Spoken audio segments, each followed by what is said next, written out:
This episode is sponsored by the online Shockwave course, which is powered by the PhysioQuip Academy. Now, at PhysioQuip, we are really passionate about educating our clients into how to use the technology, and that is why we've devised the online Shockwave course. So if you're looking at implementing this technology into your clinic, you're unsure of how to do so, the course is going to provide you with bite-sized educational pieces on how to implement it, how to get your team upskilled, what to use it for, different indications. So check that out, and we really thank the PhysioQuip Academy and the online Shockwave course for sponsoring the podcast. So this episode is with Richard Gray. Richard's a physio who's based in the Stoke area. I've known Richard since I very first got started in medical devices and selling. He's always been a big investor in medical technology, particularly around the Biodex kit and isokinetics. He's worked in elite sport, and we talked about everything from his journey in terms of getting involved in elite sport, setting up a practice, and also getting his views of what it's like working in the practice today. So enjoy the episode. Great to see you. Likewise. Thank you for having a chat with me. So you go way back to when I first started in this area. We thought we'd set up with the Biodex in the background because that's including the cleaning. That was awful. It? Well, no, it shows you being hygienic. So so when I first started in the world of IPRS and medical devices and so on, so you were always seen as the flagship. So you've always invested in tech. Wow. Isokinetics, coming from sport. So I've always got fond memories of coming in here in this gym. So just talk to me about like how you got involved in the world of physio. Ooh, heck, how far back do you want to go? A-levels, first time round, absolute disaster. I found beer, women and rugby at 17, so academics went out the window. Bummed around for 2 years, kick with the backside from the old fellow, redid A-levels with a view to possibly get into medical school. While I was waiting for that, I had 2 interviews at Royal Free and Birmingham. So I worked initially for 6 months as a porter at the hospital, but that 6 months became 2 years. That allowed me to see everything from medical physics to nursing to radiography, and this was really the nearest I could find to the orthopaedic side that kind of interested me. And I actually went to Oswestry in 1984, it's 40 years. But you probably know, do you know Angie Jackson, don't you? I know Angie very well. Well, Angie was Angie Thexton when I knew her. Right. So we go back to 40 years. God, wow. Yeah, Andy's great. She's really good. Yeah. And then, so in terms of like you getting involved in sport then, so big affinity with Stoke City, but how did you get involved in football in the first place? Well, there again is the lucky thing. So having qualified and working as a sort of physio, waiting for the results, Guy Martin Copeland was a remedial gymnast at the North South Royal Infirmary. And back then, Port Vale used the RGs at the Haywood Hospital on a part-time basis. So players would go to the Haywood and the RGs would cover the games. 1988 was about the time when the FA said they wanted all teams to be covered by somebody of a proper standard, not the trainer, the sponge man. So I was invited to go and join Port Vale. So we did 2.5 years part-time and ended up taking holidays to go to Leeds, Portsmouth, Ipswich, Newcastle overnight. I even changed the rota because the physios used to start at 9:15. By the time I got to the ward hadn't gone, so I had no idea what was going on, but I needed to get to Port Vale at lunchtime. So I said, if I start at 7, can I take a 2-hour lunch break? And they said, yes. And that was the real intro into sport. And luckily enough, Martin, he was my first sort of mentor, I suppose, if you like. We worked together well. At the end of the 89-90 season, Port Vale offered me the job full time, but what they were offering was pittance. So I thought, well, I've had enough fun, I'll go. And out of the blue, I got a phone call from Jeff Manning, who was the Stokes medical director, who said, we hear you're on the market. Well, not really. But that again tied in because Alan Ball had taken over as manager from Mick Mills at Stoke. And the first team, small P physio, was a guy called Keith Rowley, who was actually a theatre nurse at the Orthopaedic Hospital. And word had it that he was only kept on because Mick Mills liked his meat and 2 veg on a Friday. And I mean that dinner time. Keith had done the first year of the 3-year Lilleshall FA and Royal College of Edinburgh sports medicine course. Derek Williamson, who is a really good friend of mine now, was a shoe. He and his brother sold shoes. but he'd done the full 3 year and had worked up through the 18 at Stoke. And he'd done the full 3 years, so he was actually the second team physio at Stoke. When Keith got the boot when Alan Ball wanted him out, I moved in and me and Derek did the team between us. There was just the two of us initially, and I suppose actually we were quite avant-garde because I realised I couldn't do this on my own. We needed podiatry, we needed dentistry, and we built a good team around us of multidisciplinary.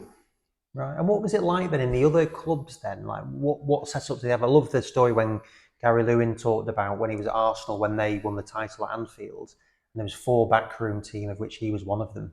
It's mental to think of like how far it's come. My first day I walked into the Stoke dressing room, treatment room, and in the cupboard there was a big tub of temazepam, sleeping pills, and 4 packets of anisole Piles cream, and that was it. There was nothing at all. And in fact, Jeff Manning, who approached me, had just resigned, so there was no doctor either. And for the first 4 months, I was asking friends and colleagues, anybody just please come down and cover the game. And I actually got Carol, my wife, one day, we got nobody, and it was Shrewsbury at home, and I said, don't worry, you come down, just sit in the box, they look after you, take you into the director's room, they give you gin and tonic, it's absolutely fine. Well, how wrong was I? Carol turned up and they said, you can go in the ladies' room. Oh, God. That went down well. Yeah. And that's how we got in, because I'd known Andy Dent from my time working as a porter at the hospital. So when they said Keith Humphreys was the second in command at Stoke, came down to me one day and said, we need a doctor, to which I said, yeah, what do you want? He said, I want cheap. Right, if you want cheap, I'll get you something rubbish, but if you want the right person, I'll find them for you. And I approached 3 local guys I'd known. Andy was one, and they took over bit part from the October of 1990, and then came full-time 91. So when you say get the right person, what did you see as the right person being? What characteristics was that? Somebody with somebody I knew that I could trust and work with, number one, but somebody who got the right bias towards the sporting side. And Andy, I think, was he the first or the second in the country to get the diploma in sports medicine? Right. Yeah, and then so how, in terms of how long were you at Stoke for from there? Just over 4 years. Right. In fact, when we decided to do it, because we'd known what the commitment was being at Port Vale, Carol said, look, 5 years maximum. So when I actually got the sack at 4.5 years, she was actually kind of unhappy but thrilled to bits. Trying to hide it. And that when you got involved, so you got into sport kind of fortuitously, it sounded like, really. Yeah. Like, what was did you have any vision when you were at that stage? What was your plan for your career? Oh, the stepping stone, I think sport helped because it was a stepping stone from the anonymity of the health service to a profile that allowed me to do this. Right. So this, having your own clinic was always something that you wanted to do? Very much so. And even having that affinity with Stoke, you could see that was going to be a pathway for you to be able to do this? Yeah, because I never wanted to stay in football forever. It was very much a stepping stone. I mean, I followed Stoke when I was a child, but it wasn't the love of football. And football really bores me on the whole now, the modern game. It was the stepping stone to say, how can I move from the NHS to... Anybody can open the door, but if people don't know you, why would they come and see you? Yeah. And so when did you set the practice up here? Here, we opened this February the 10th, 2003. Like when you were saying you always wanted to do a private clinic, what was the vision for having a private clinic, and what was like the motivation? Why did you want to do it that way? Good question. I don't think it's an ego thing, but I didn't think I could ever see myself just staying plodding along in the health service. In fact, there was one time I went onto the orthopaedic ward and I looked around and thought, if I didn't turn up, or if I came onto the ward and did nothing, would it make any difference to these patients? And the answer I came to was no. Right. Why is that? Because most of the nursing staff were doing what we were doing anyways. We had a staff meeting at the Haywood in 1990, just before I left. The senior girl staff saw down and said, right, it's about time that we started doing more of the physio assistant's job and they did more of our job. To which I thought, nah, time to go. And I mean, I'd had this Stoke offer dangling in front of me, so that's it. That's all the motivation I need. So perhaps back in mind, I could see the way the profession was going. down bank. Yeah. And like just skipping back into the football element then. So over the years, I've had great times with Dave Fever, Mark Leather, Gary Lewin, all the guys from that era when it kind of transitioned, I guess, into being a real money-making industry of the Premier League and so on. But like, what was it like working in that time when you were turning up and they literally had nothing in that environment? In terms of, Well, just like, how was it? Like, I suppose at the time you didn't know any different because you're going up there and you've got a professional sports team, but they'd still be really high-profile oh people yeah, yeah, yeah. in the media and so on. So, but like, what was the atmosphere like in football then now? Because you go in now, and we were talking previously off camera that it's completely different setup in terms of the players and so I think on. it's quite insular because you're there for effectively 24 hours a day on call, 10 and a half months of the year. So you become quite insular. And other than seeing other physios on match day, and there was, gosh, his name was, wasn't Dave, Steve Smelt, was Chef Sunderland's physio. And you could guarantee every time you go down to the dugout in his first year, the hand would come out and say, how's it going? Many injuries. And that was always his intro. So I say you really only saw these guys, either that or I went to one conference pre-season at Leathershall. But I think it's quite insular because you are so wrapped up in what you're doing within your club at the time. And then how do you see it now, like with the changes in the size of the medical departments?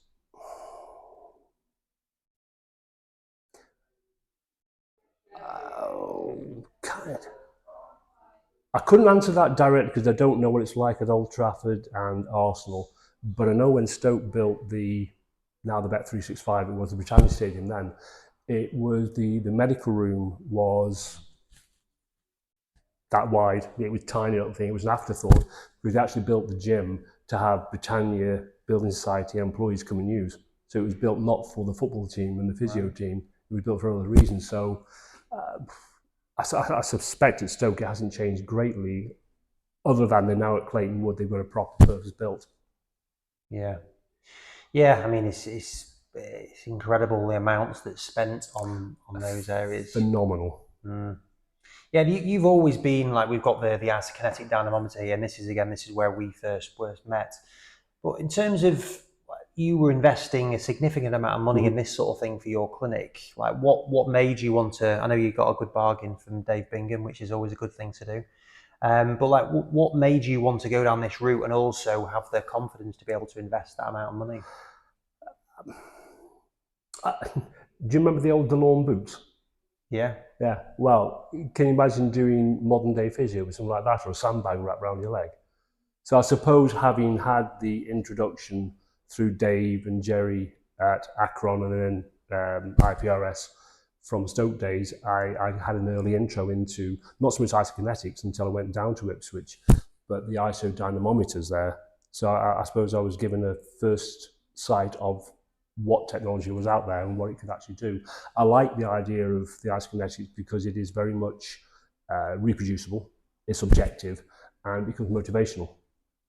So you show somebody on day one, mid-stage ACL, and you say, right, you're 55% deficit in power and stamina. A month later, retest, it's 30%. They go, I can do this. If you can see on screen what they're doing. So I like the objectivity, I like the reproducibility, and it's safe as well because I know they always used to market it. Jerry used to say it's load accommodating resistance. And they think, well, what does that actually mean? So I'll actually say to people that if I think you're so strong, so I have 200 pounds of weight, you keep trying to push it. As you fatigue, you're still trying to push the same weight. You might damage yourself. Whereas with this, basically this resists what you put in. So as you fatigue, it resists less effectively. Can't damage yourself. Yeah. And then from like a return on investment perspective though, like how much thought did you go into, right, we can get to that much, and did you work out how are you going to repay these things? No. Again, with Jerry, I remember him saying one time, the first time, this would have been 94, 5-ish, he came down and said, this machine, it's only £1,000 a month over 5 years. I went, it's a lot of dough, that is. I remember him saying there was a place in Watford, he said, they've got this machine in a separate room and they charge £150 per time. So I said, well, you've got to know your target audience. I'm in Stoke-on-Trent. So if I said to them, you can go in the gym here and sit on that chair for 30 quid, or in there for 150, they'll go, I'll have 30, thank you very much. So everything we've bought here I have, and the shockwave's the same, I've got to accommodate that into our running costs rather than saying, if you go on there, it's extra money. Yeah. And that's hence why I try and do bargains. Yeah. Yeah, we really were ahead of your time in terms of investing in objective testing, because it's really now like we've when I first started, we only ever sold these into football teams, but mainly into the NHS, because that's really shifted quite a lot now, and private clinics are looking at investing, whether it's this or force plates or those sort of objective things. But now it is all, yeah, we need objectivity. But again, what you're talking about, you've been doing it for 20 odd years here now. Probably more, because when I first went on to Festival Park with Martin, was 95, was the first time I had a System 2, the double chair one. Yeah. So that would have been, it's nearly 30 years. Yeah. Wow. Whack. Yeah, and in terms of like, so how, for all your team that you've got here, how do they use this as well? Is it you that does the testing? No, Tosh, who's been with me for 23 years now, he did actually trained in London. He did his dissertation was on isokinetics. Right. He's very au fait. And he'll use from anything from ACL rehab to, he's got a patient who's 92 now. It's maintenance. She keeps her hips and knees moving, so she'll come in and sit on the, go on the biostep and moan, and then sit on the, it just keeps mobility going. And that is the beauty of it. You can use it for post-op knee replacements, purely for mobility, right through to the high-end isokinetic testing and training. So it's a very, very good piece of kit. Yeah. Yeah, no, it is. And the thing is, they've not changed much. So you're talking about from the System 2, the System 4 has been the same since. Let's be fair, it's a workhorse, isn't it? It's a big piece of Meccano. It's just the clever stuff in here. Yeah. Yeah. No, I met Bill Galway when I was over in the States, so it's always good to catch up with him. And so, like, for you, in terms of the practice, like, how has it changed for you? You've been running it for a long time now, but like, what trends have you seen that have changed from clientele? Well, as we mentioned when you guys first came in, women's health, that's the big. Backs don't change, necks don't change, knees and hips don't change, sports injuries, day-to-day injuries don't change, but the women's health is something that's become huge. And we've managed, fortunately, to tap into it for the last 10 years. I've got two girls now who are very, very experienced and expert. Yeah. And a third one, fingers crossed, coming on board. Right. And so when you say women's health, just expand a bit more about what the services that are involved in that. It's anything from awareness, education, bladder training, fluid intake, proper pelvic floor, use of pessaries, insertion them, teaching patients how to take them out and put them back in again. It's gone on a long day from, no, I won't go there actually. My day, when I was a student, the textbook said about women's health and pelvic floor, and they actually wanted physios to say this, to tell the women you can lie in the bath and insert 4 things and squeeze. When you hold that, then 3, then 2, then 1, you're fine. Really? Yep. Wow. Yeah. So, our guys do, subject to the patient's consent, a proper internal examination. They will feel, it's no different having trigger points for a tight muscle band in the back of the knee. They get the same sort of myofascial spasm and tightness in the internal muscles, so the girls can feel that, they can release it, stretch it, but it's all educational. They use a lot of biofeedback as well, so the patients actually can fully understand what they're doing and what they're trying to achieve. And some of the results have been astonishing. Right. The most recent research I saw tended to suggest that the time between onset of symptoms of incontinence and seeking help was between 7 and 10 years. Now, if you then turn up your GP and they go, well, what do you expect? You're a woman, you've had 3 kids, or you're in your 40s. Or historically, if your granny peed herself in her 40s, your mum did in her 30s, well, that's my life, that's it. And then all you see on the telly is by 10 ladies, that's it, fantastic. But there's a lot of work to be done, a lot of work. And it's so transformational for a lot of these women. I say I only get it anecdotal because I don't get involved in it. But there's a huge psychological overlay of some of the emotional release when they find that someone's actually listening to them and can help them. Yeah. Massive. So how come that's such a big growth area in terms of what's the NHS provision for this? Locally, they've subcontracted to a company called Health Harmony, who deal with gynecology and obstetrics, and they subcontract to us. Right. Yeah.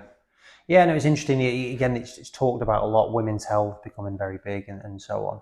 And in terms of recruitment then for getting people in any area, that's how are you finding that? Difficult. Again, as we said when we first came in, I've tried social media. Most of it is word of mouth. I'll say to the team, please, do you know anybody? And that's how I've done it for the last 3. Yeah, so why do you think it's so challenging then?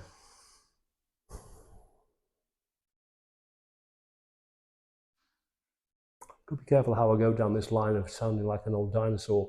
I suspect there's a lot of safety in the NHS. I do 35 hours a week. I'm paid reasonably well. I've got no real commitment. We finish at 7 in the evening, start at 8, so a lot of people don't want that. We don't do weekends because we offer 11 hours a day throughout the week. I don't know is the honest answer. I'm not quite sure what they're training them at the university now, because I'm hearing from patients and from physios they are not taught hands-on. Yeah. Isn't the clue in the term physical therapy? Yeah, no, it is an interesting one, and I've chatted with a few guys. Like Mike James is running an interesting program down in South Wales, because the physio degree does seem like it's not changed much. They're still teaching therapeutic ultrasound, whereas the vast majority of places that we go into don't use that now, or the shockwave's not involved, or so on. So I think it would be interesting if they could reinvigorate it with something. I still like ultrasound. I've never been a big fan of interferential. We have machines here. I've never really cottoned onto laser, but I do use ultrasound, but I tend to be more sort of high dose for more chronic things. I find it very useful for subacromial problems and calcific tendinopathy. So it's a toss-up between that and shockwave. Yeah. Do like shockwave. Yeah. I find that very useful. Yeah, I mean, it's not really to say, like, I know a lot of people do hate on therapeutic ultrasound, but it's not to say that that's wrong or right. No. I think it's just trying to what's the progression, what's happening in the market as well, and trying to. It's a bit of a this is what I'm worried about, because if they are not being taught hands-on, what are they doing? If all physio is doing is saying, "You're a back, there's your sheet of exercises. You're a neck, there's your exercises." Why would they need isokinetics, ultrasound, shortwave, shockwave? Yeah. Yeah, and that's it. Have you come across much in terms of AI then? Because that's another thing where it's saying, well, if you can just go and get a sheet of paper, then why can't you just put it in Chat GPT and say, give me a rehab program for X? Well, a lot of people do that. Quite often people come down and say, this happened, I've Googled it. And I say, fine, Dr. Google's wonderful, but be careful, because it's very one-dimensional.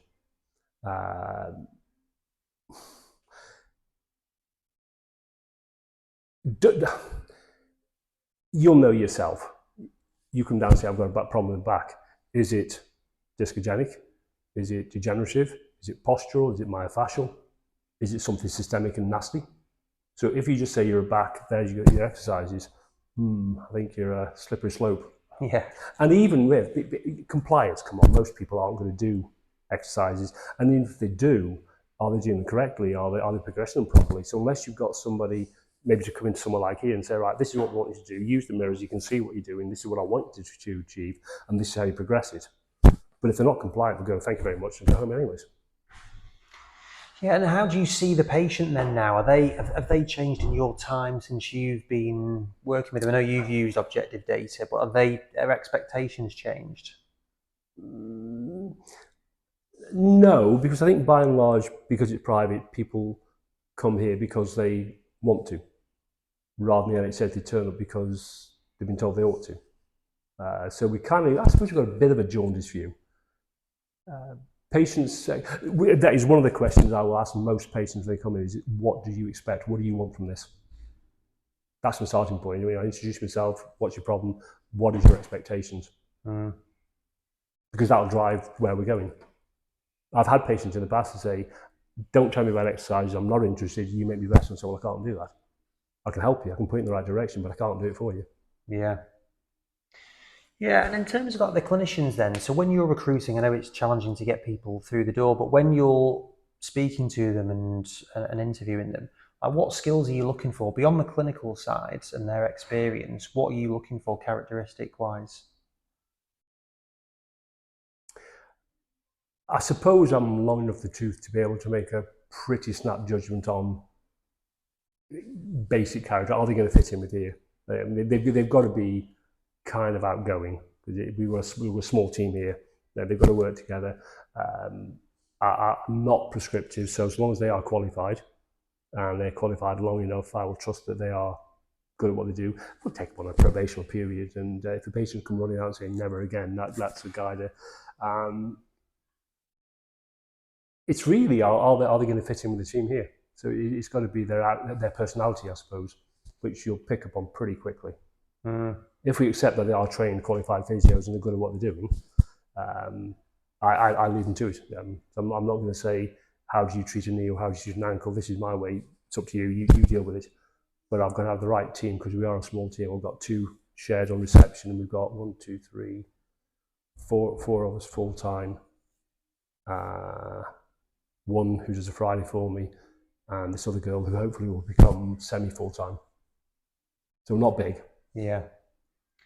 Yeah, and I guess the same question, we were talking about the qualifications required in professional sport now and the expectations, and it's moved so academic with the expectations of things. So where do you see that academic element of things alongside, again, just experience, culture, personality? If I'm being brutally honest, I'm not even sure that the paramedicals, and that's nurses, physios, radiographers, a lot, I don't think they need degrees. And I think if you're not careful, if you over-educate, do people then become a little bit, I've got a degree, I don't want to do that, that's below me. You've got to have an understanding. Obviously, you've got to understand your biomechanics, your anatomy, physiology, and pathology. But I mean, I could say I was probably overqualified at the time. But when I went to Oswald Street, you needed 1 grade E to get into physio. Right. And it was only the London that back then that did a degree. Everywhere else was a school of physio associated with hospitals. Yeah, that's crazy. Yeah, I know, like lunacy. The guys, Dave Galley and Mark were at Pinderfields, weren't they, doing the... Well, Dave, I'm sure Dave Galley, and I'm not even sure Mark Leather didn't, but I'm sure they did RG at the Hayward as well. Right. I'm sure they were part of the early Port Vale stuff. Yeah. Yeah, the remedial gymnastics Yeah, stuff. yeah.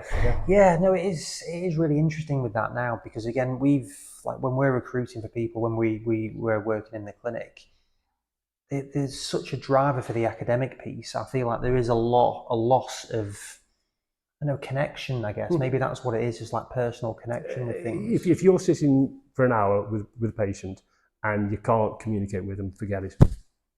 Doesn't matter how good you think you might be at what you're doing. If you can't communicate and drag out of them the information you need, but also get them on board of what you're going to do and what you want to achieve and how you're going to achieve it, you might as well go home. So what do you think needs to change then to help with that? Well, I don't know, because I'm not so sure the CSP are helping the profession. With this drive towards, all the statistics will say hands-off physio, virtual physio works. But you know, as well as I do, you can make any statistic say what you want. The patient's perception is it doesn't work. They don't want it. They want to be touched, probed, pushed around, moved around, encouraged. They don't want, there's your exercises. So maybe it's got to come from the top. But the whole world seems to be going that way. It's academic, it's degrees for everything. Maybe it's genie's out of the bottle and it's not going to go back in. I don't know. But as you said again earlier, I kind of worry where the profession's going. If you find it difficult to recruit and the cohort coming through aren't doing any hands-on manipulative therapy, what is the future of the physiotherapy, NHS, let alone private, if there's nobody to come through from the NHS? Yeah, we've seen quite a few people that are going straight into private, but are they losing out on some NHS? Well, I would never encourage that, because I think your NHS it's an apprenticeship. You qualify, but you don't really know anything until you get properly stuck in with patients. And so anybody who thought they can go straight into private, why would you? How could you possibly be confident enough in your